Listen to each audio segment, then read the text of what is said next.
ओडिशा में भगवान श्री कृष्ण का एक अत्यंत पवित्र स्थान है, टोटा गोपीनाथ मंदिर। मंदिर के एक वृद्ध पुजारी जीवन भर बड़ी श्रद्धा से ठाकुर जी की सेवा करते थे, लेकिन उम्र बढ़ने के कारण उनकी कमर झुक गई थी। जब वे ठाकुर जी को चंदन लगाते, तो झुकी कमर के कारण चंदन कभी नाक पर, कभी आंख पर और कभी गाल पर लग जाता। दर्शनार्थी उनसे कहते, पुजारी जी, आपने आज चंदन ठाकुर जी की आंख और गाल पर लगा दिया। ये सुनकर उन्हें बहुत पीड़ा होती। उन्होंने सोचा, अब मुझसे ठीक प्रकार सेवा नहीं होती, क्यों ना किसी दूसरे पुजारी को ठाकुर जी की सेवा दे दूं। अगले दिन एक अन्य पुजारी ने सेवा संभाल ली। वृद्ध पुजारी ने सोचा कि अब ठाकुर जी की सेवा अच्छे से हो जाएगी। लेकिन उसी रात ठाकुर जी उनके स्वप्न में प्रकट हुए।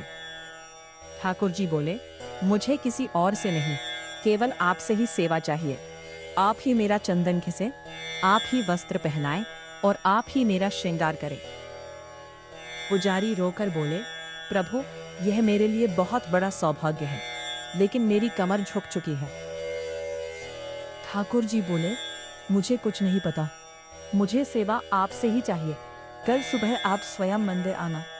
अगली सुबह स्नान करके वे सेवा के लिए मंदिर पहुंचे, लेकिन अंदर का दृश्य देखकर वे स्तब्ध रह गए।